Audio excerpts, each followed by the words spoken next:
Today's guest, Dr. Jennifer Schlueter, ran 22 newspapers, helped uncover embezzlement that kind of dragged in the FBI, survived malaria and TB, and then after one hypnosis session, quit everything and decided to travel the world, chase some sunrises, and help rebuild lives as a hypnotherapist. It's a fascinating episode, so please listen in and enjoy. Don't forget to follow, like, subscribe, and share with anyone you feel needs a little more adventure in their life. Enjoy the show. Jennifer, so you were a managing editor of 22 newspapers. There's lots of stuff I want to get onto, but when I read that first, it kind of blew my mind, as in, how can you possibly be the managing editor for 22 newspapers? What was that like? It was actually quite amazing because when I got out of college, instead of studying for my finals, my friend told me, "Hey, let's go to a party." And that's where I met my future boss. And he was like, "Hey, do you want to start up 6 new newspapers from the ground?" And back then I was living in California. And in California, the process is you have to literally have a double-sided or a double pager of A4 format, and you have to fill that with news, and then you have to take it out to different printing sites and different sites to lay it out. And that's how a newspaper gets started. And so I got to do 6 of those. And because we were in California, I was able to take news from California and fit that into every single newspaper, right? And so we've done this process with a bunch of newspapers, 22 to be exact. And yes, there is news for every single city that we had. So we also had like local news. Eventually we could also take like California news, we could take world news. It was literally just overseeing the graphic department, some reporters, just freelancers, press releases, all of that. And I got to do awesome things like flying in a plane from 1941, like in a Second World War plane. And I got to go to Wow. different theater shows, and it was actually quite an amazing job for the 2 years that I had it. And I also had great people at the job who were really supportive of me. And then later on, my decision to quit.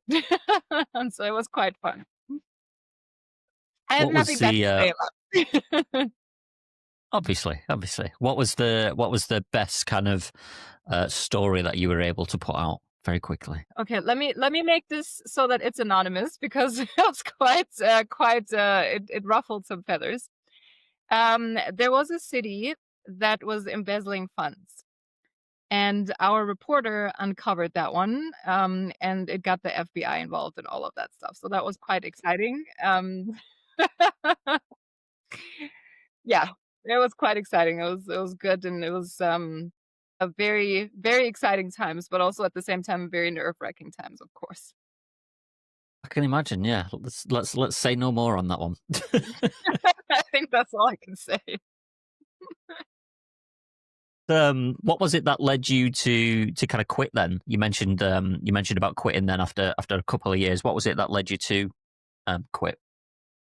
So as I was in this job, I found myself not being fully fulfilled because I was already like underneath the CEO, and I didn't want to be CEO of that company. I just and I was happy with where I was at, but at the same time I was like, okay, I cannot be um I cannot be more at that company, right? And at the same time, I was thinking like, I'm only covering local news, but I'm also very interested in world news. I've traveled so much, so I'm very interested in what's going on in the world and with different people. I love traveling so much. And in the US, you don't get vacation days. You don't get paid vacation days, right? You get like 5 days of vacation days. As a European, being born and raised in Europe, I was like, this is this is not enough. So, all in all, my soul and my heart wanted something else.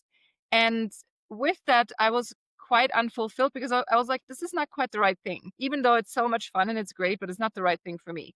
So and then my personal life was kind of also going down a negative spiral, so to say, and I made some wrong decisions. And then my friend eventually was like, "Hey, why don't you go to my hypnotherapist?"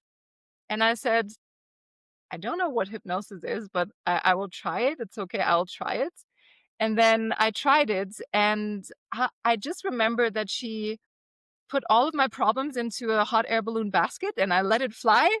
And then I went home, I went to sleep. The next morning at 5 a.m., I wake up and I had made the decision to quit the job and travel the world and work online. Like, it was literally just one hypnosis session that made me completely make that decision. Wow. And what did your family think when you made that decision? And did you tell them that it was just off the back of this one hypnosis session? Well, I'm the type of daughter who told their who told their parents to go to Oman at 17 because I want to see my boyfriend in Oman. Or the type of daughter that says, "Hey, I'm 19 years old. I want to go to the US and study there by myself, and I don't know anyone in LA, but I just want to do it." So my parents are quite used to me making these decisions. Not out of the norm, then. But at the end of the day, they were quite concerned, definitely. Oh my god! And so, where did you go traveling then?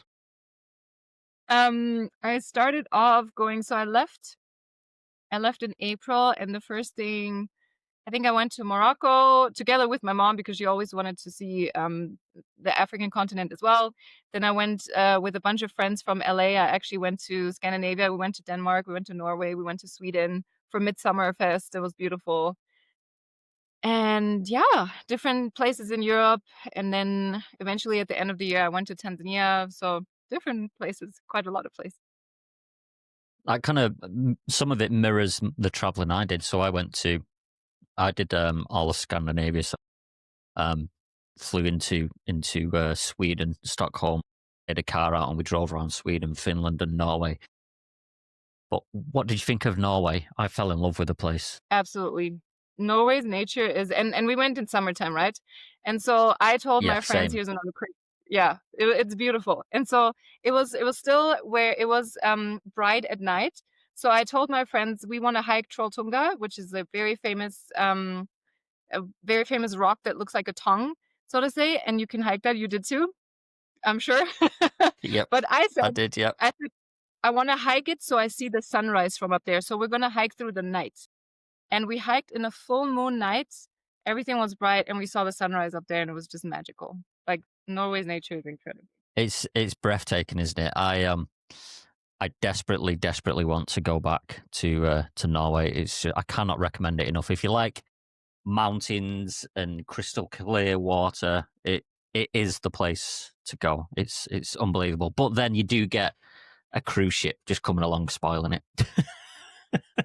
Have you ever seen water as blue as in Norway, though? Like, that blue is just something that you don't find anywhere else in this world. It's unbelievable, isn't it? It's so amazing. Did you go to is it Pulpits Rock? And no, we didn't go there. You didn't. No, that was scary. So I was sat on the edge of that with my feet just dangling, and obviously it's just a sheer drop. But in the corner, they had like these metal spikes that were smacked into the rock, and there was literally someone hanging on, like just hanging off the edge just for a picture. I was like, oh my god, what are you doing? That is wild. That is not something I would do. I do crazy things, but that is not something I would do. That is insane. Wow. Yeah, And you I was. see, It was a little windy. It was a little windy, so I was just crawling to the edge of my hands and knees. There was no way I was exactly. walking. Yeah, I would have done the same. So I noticed when you sent your application form in to come on, you mentioned that you've survived a couple of things, malaria, and TB. What was that like? So malaria was in 2016 when I was in 2017 when I was in Tanzania for the second time. And it was rainy season, so lots of mosquitoes. And then it was just one night where I sat in a restaurant and I just started bawling my eyes out. I just started crying. And my partner at the time was not very emotionally fluent, I would say, or emotionally stable either. So and there was two Italians as well. So they were just shouting at me. They were like, "Why are you crying? Like, stop crying!" Da, da, da. Like, they were not taking me seriously. And then I was like, and I went home eventually, and I was like, I think I have malaria, guys. I think I have malaria. And so, um, the next day, somebody, because it was rainy season, so everyone had it. Like literally everyone in our group, it was like 10, 12 people in our group. So everyone had it within the span of 2 weeks. So within the next day, from a cousin from somebody, I got tablets to take, and I took them for 3 days. And it was really, it was tough on the body, but after those pills, it was totally fine. I was fine. I think maybe 2 weeks after, I would say I was completely fine. I never had it again because, some malaria comes back. But I never had it again. Thank God. I don't wanna have it again. The one time is enough, and I do not recommend. Yeah. And Oof, on the second scary. day or on the third day, I was supposed to go out of town because and at that time I had never gone out of Dar es Salaam, so I was really like, "Oh yeah, let's go out of town." And on that day, out of all days, I had to have malaria, so it was quite rough. But yeah. Oh dear. Have you had that um, before? no, no, I do not want it either. But you know what's Absolutely the not. crazy thing? So in Europe, you get prescribed malaria pills, right? And they're the same pills that you take as when you actually have it so that you get rid of it. And so people in here on the African continent, they're just like, "Ah, if I get it, I'll treat it with the tablets. It's fine. If I get it, then whatever, it doesn't matter." And so many people are so afraid of it. I'm just gonna say because yes, it can get, if you have preconditions or if you have anything else or if your body is not quite right, things can happen with as with every other cold or flu or whatever. But people here just literally they're like, "Oh yeah, if I get it, I'll just take the tablets and that's it." And people in the West are so afraid of malaria, which I've had worse things. So that's also something crazy. And this is not medical advice, anyone. This is just me saying Yeah, what I yeah. know. Thank you for that. Needs a disclaimer. um, Tell us a little bit about uh, because you mentioned as well your house sat in Tanzania. Is it Tanzania? Tanzania? How do you pronounce it? Tanzania? Tanzania? I don't know. One of the two. Um, your house sat there, and then you were able to then kind of go on to safaris. I've never been on a safari. The ones we have in the UK, they're not safaris. They are not safaris. Knowsley Safari Park is not a safari. Sorry, Knowsley. So tell us what that was like. I've always wanted to go on a safari. What's that like? The first time I saw the zebras and the giraffes, I cried. Like it was so touching to see the vast nature of and I'm getting emotional now as well. Like I've seen Tanzania, I've seen Kenya, I've seen South Africa, Zambia, and it's just the nature here is unbelievable. Like it's so vast, it's so broad, and it can be like if you go to Masai Mara, it's so different in Kenya. And it's just it makes you realize how small you are and how small your problems are. At the same time, it makes you forget all of your problems because you're in this vortex of nature and animals and and you're just so close to, hey, if anything goes wrong, I'm in the middle of the bush. I could literally die because an elephant tramples me or a hippo tramples me, or if I cross, there is camps in Africa where it's not fenced. So if you happen to run into a hippo at night, you're screwed. So they always have people walk with you to watch you, and you're so close to nature. And then you get to walk in the bush, you get to be just like really immersed, and it's the most incredible experience. And me, I'm an animal lover, I'm vegetarian, I want to be vegan as well eventually, but for me that is the best thing anyone could do, and I never get tired of it. So if you happen to want to come here, I will give you all the recommendations for sure. Yeah, please. It is I will take those absolutely incredible. recommendations. Let's see if you Have will you? then. I want to go to mountains still, or I actually want to go on safari more. I would be Well, curious. that's a good thing. Oh yeah, yeah. That's a good excuse for me to actually go out there and do the safari. Well, I've got to figure out whether I like the mountains more or going on safari more. Thank you. Mhm. That's a good argument I can have with my partner now. I love it. It's for self discovery. Exactly. What do you do now then, Jennifer? What do you do now? after having managed 22 newspapers and then traveled the world and doing all these amazing adventures, what do you do now? So now I actually have become a hypnotherapist myself, and I hypnotize people for a living. And I recently I got my PhD in spiritual healing, which was all about helping people heal their bodies with their minds. So I took 5 women with the condition of endometriosis, which is a womb disease, and I actually helped them through hypnosis to release the emotional root cause of their endometriosis, because our diseases, our ailments, they always go back to something emotional. And I helped them release it and help them reduce their pain, their symptoms, and really increase their emotional well-being. So that was another passion project of mine, and still is, still is. I really love what I do. How does that I don't know if you know the kind of science behind it, but how does that work, that healing process then? Yeah, so science has proven that hypnosis will reduce pain, right? That has been scientifically proven. It's yeah, that is already proven. Then there's also science that has proven that our every trauma that we've had, whether it's from childhood or whether it's from ancestors, which there's a science for epigenetics, which goes it's you showing you that your ancestors pass on trauma to you, and it has been proven that the mind is causing disease in the body because, if you have stress, or if you imagine that you go through a heartbreak. Every one of us has gone through a heartbreak on this podcast, most likely. Does your heart Yeah, hurt? Mm-hmm. Yep. yeah, So this is your mind creating something in your body. And this happens with every disease. And I want to share a book with everyone, which is called The Encyclopedia of Ailments and Diseases, which has almost every single disease that's out there, almost every single thing, that if something's wrong with your eyes, if your arm is hurting, if your feet are hurting, anything, right? And it was a therapist that really jotted down every single disease and the corresponding emotional root cause, which is amazing. So there is science for that, but there is no science. So what I did is I combined.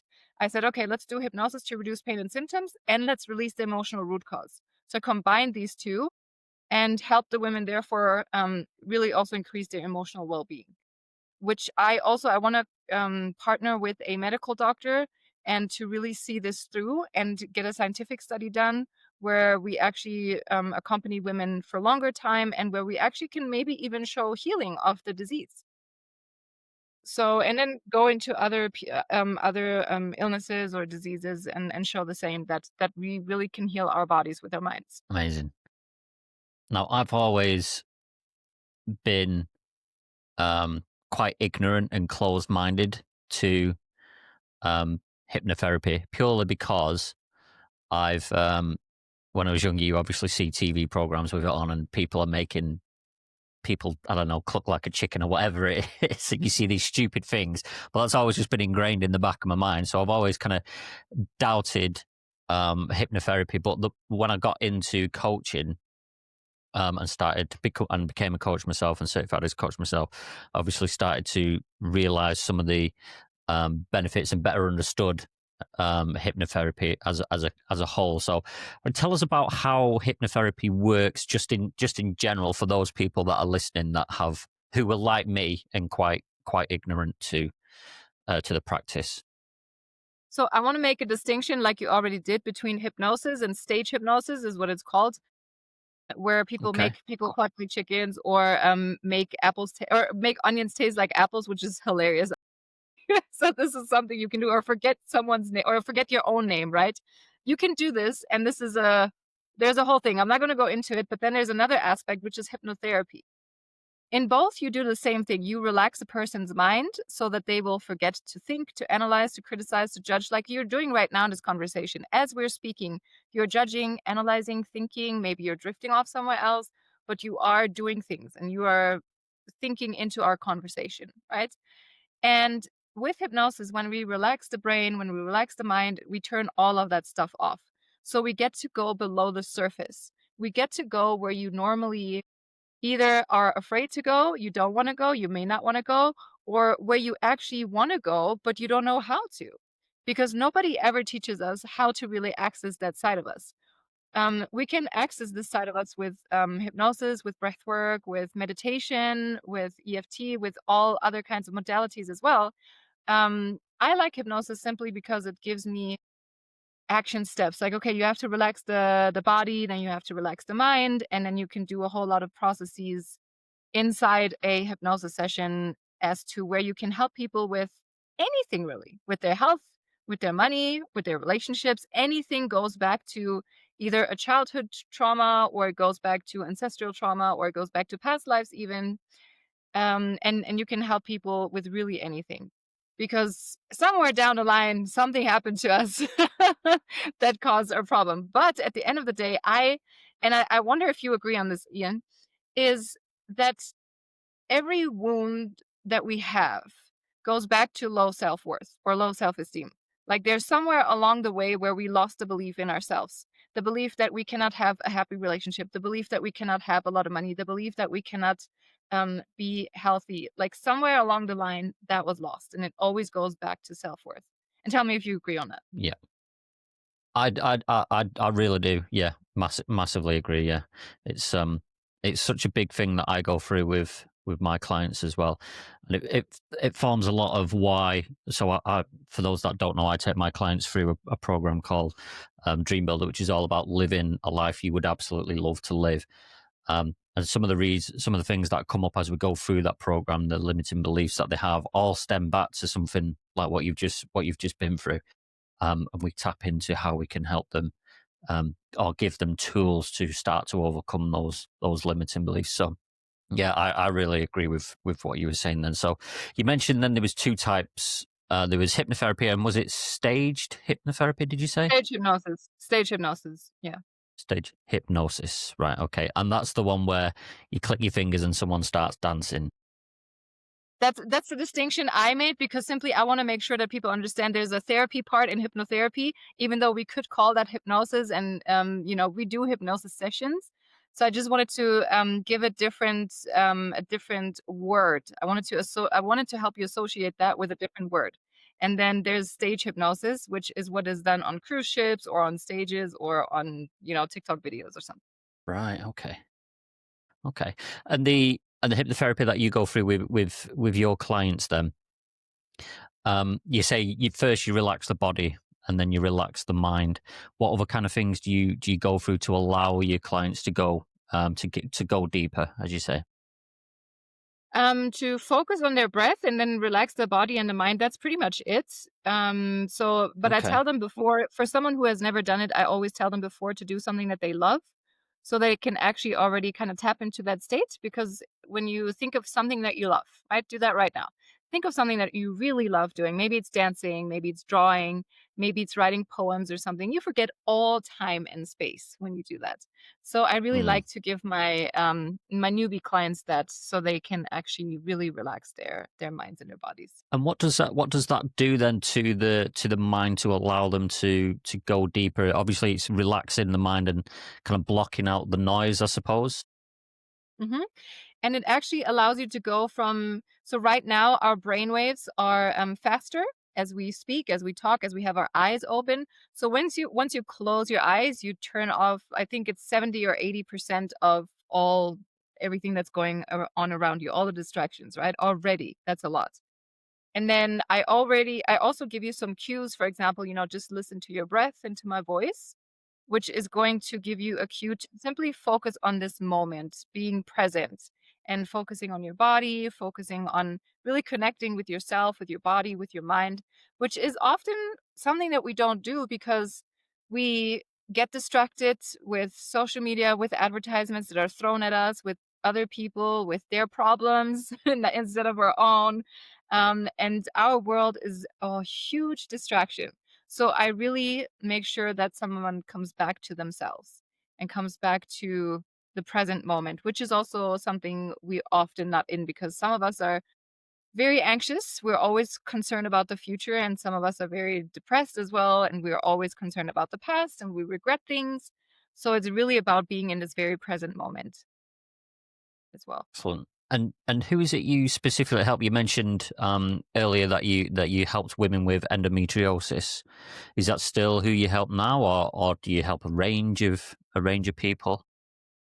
I do, and at the same time, I do help a range of people because I, if anyone is familiar with human design, I'm a manifesting generator, and that also means I have many different interests. And it doesn't matter what kind of problem it is. Like, let me just give you some examples, right? They're completely random. I've helped people get pregnant after lots of pregnancy losses. I've helped people make $1 million. I've helped people double their profits within a month. I've helped people manifest their dream partner, their dream home, their dream business, anything, right? So when it comes down to, the problem is on the surface, but what it comes down to, like I said, is the self-worth. So anything that you come to me with, there's a person that he only ate candy because that's what he liked because he had some childhood trauma. So I helped him to try different foods. There is all kinds of things, but when you get down, the process is simple in hypnosis. It doesn't matter what you have going on, what problem you have going on. It doesn't matter, because it always comes down to self-worth and a situation that has happened in your past or in your past life, or from your ancestors. It's very simple. And then once you can release that, and once you can then give people the action steps that they need to take, then they will move on and they will be able to heal. Because it's also what I believe in is, I don't want to give you the solution. I want you to get to the solution in the hypnosis session, because I don't know your whole past. I don't know everything that you had going on. So, but I can guide you to where you need to be, where you can find your solution, which we can always find the solutions within us. We can always find that. Sounds absolutely fascinating. I'm absolutely really intrigued. I could ask you so many more questions about this. I really am fascinated by just even just the concept of hypnotherapy and how it works. Having never been through it myself, and never had been a client of someone who does hypnotherapy, so it absolutely fascinates me.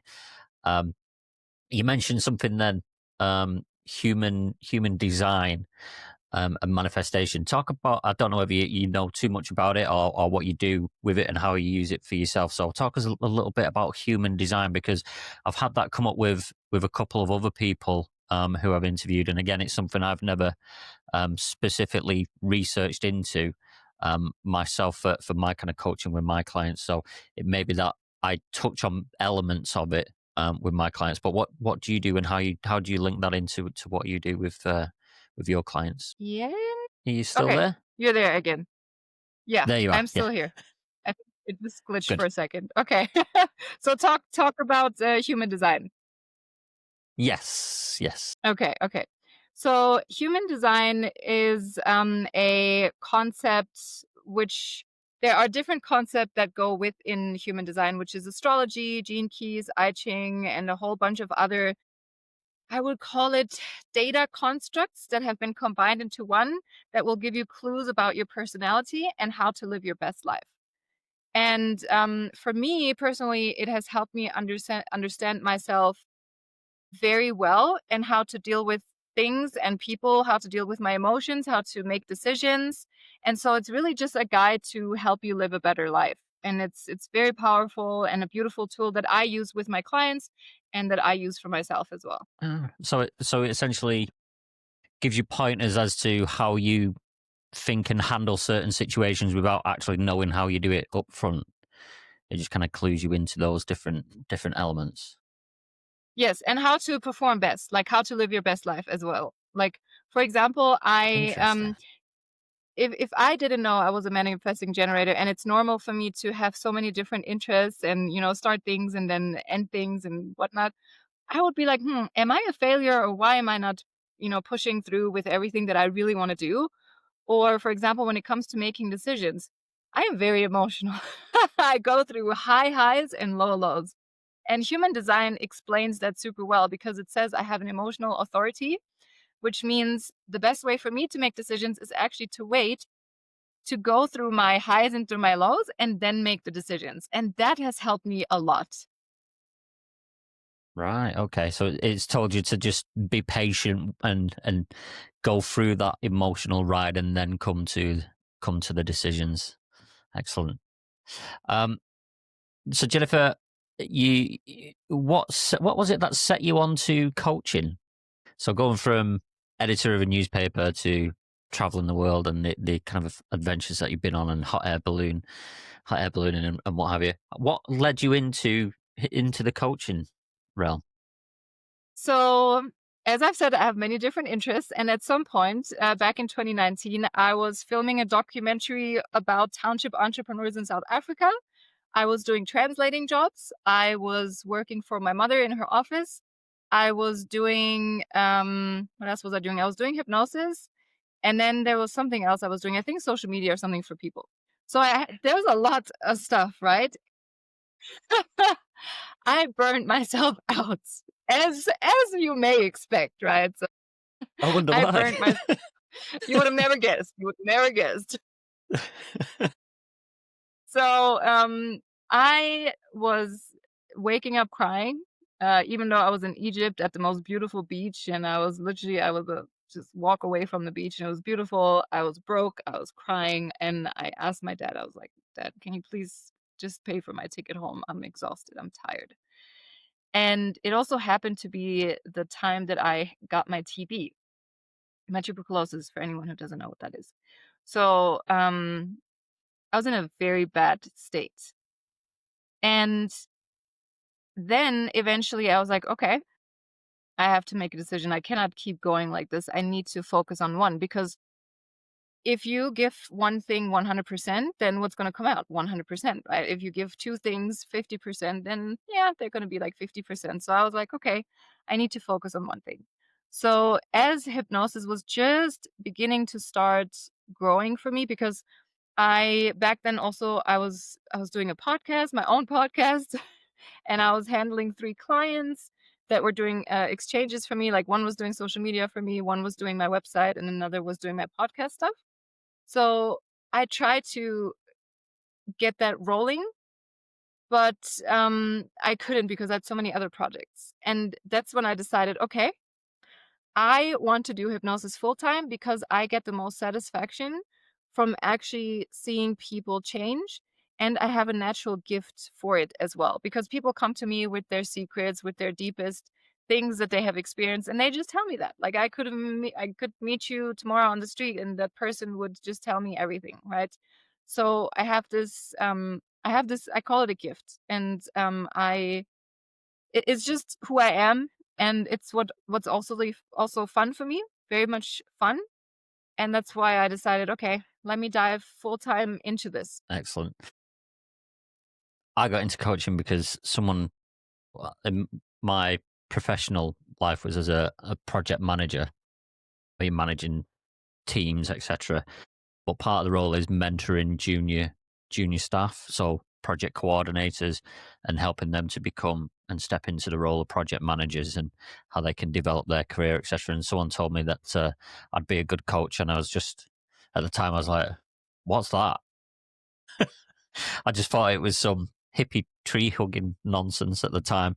I was very, very, very ignorant to what it was and how powerful it can be. But then, yeah, because I seem to have people come to me at work.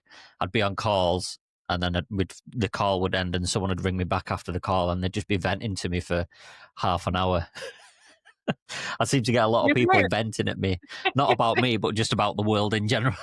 Just taking on everyone's problems. So I know that feeling. I thought you may know that feeling.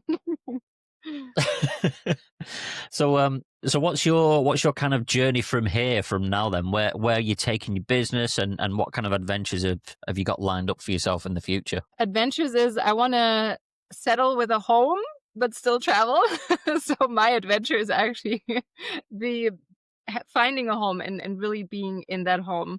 I am in a home now, but I want to make it mine. I want to make it my own home. I want to just really be at home while traveling as well. So, and then also with my and yeah, just to travel around the world and just to see way more places, and I have a passion which is dancing, and so I really would like to dance around the world. I really like Brazilian zouk. I like kizomba, salsa, bachata. So I really want to go to the places where they originated, those dances. And then as for my business, I also teach hypnosis. So I would really like to see more students becoming hypnotherapists, because I really believe that hypnosis is a magical tool. And yeah, like I said, I want to partner with a medical doctor on how hypnosis can help people not only reduce pain and symptoms, but eventually heal as well. Excellent. Amazing. So Jennifer, how can people reach you? So they can go to my website, www.mindyoursubconscious.com. And I have a bunch of free things there as well. If you want to try hypnosis, if you want to try guided meditation with me, you can do so on my website. You can reach me on TikTok, on Instagram, on Facebook, just with my name. And I'm sure we're going to post this in the show notes. Yeah, and literally everywhere, also YouTube. So just go find me. I'm sure you'll find me Well, somewhere. yeah, and podcasts and doing all the things. Excellent. Well, Exactly. thank you so much for coming on, Jennifer. It's been great having you on, and very interesting what you do, and very inspiring with your journey and where you started out and where you are now. It's quite inspiring. So thank you for coming on. Thank you so much, Ian, for your time and also for what you do, because I think this is going to be an awesome podcast. Because when I read it's about entrepreneurship and adventure, it's like, this is what the world needs more of. So thank you for the work that you do as well.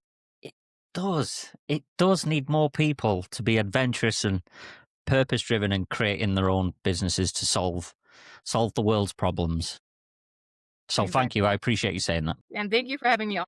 Have you ever felt like business should be more than numbers and deadlines? Like there's an entire world to explore beyond your office walls? Is adventure calling your name? I'm Ian Whitehead, and I'm your guide on Uncharted, the Entrepreneur's Adventure podcast, where I bring you real stories from visionary leaders who've built empires and climbed literal mountains. Because success isn't just about the bottom line, it's about the thrill of taking risks, the courage to pursue what truly lights you up, and the freedom to chart your own course. Each week we'll dive deep into the minds of boundary-pushing entrepreneurs and adventurers, revealing how they found purpose in the chaos and discovered their true north, both in business and beyond. So, if you're ready to break free from the ordinary, embrace bold action and inject a little more adventure into your life, welcome to Uncharted. Your journey starts here.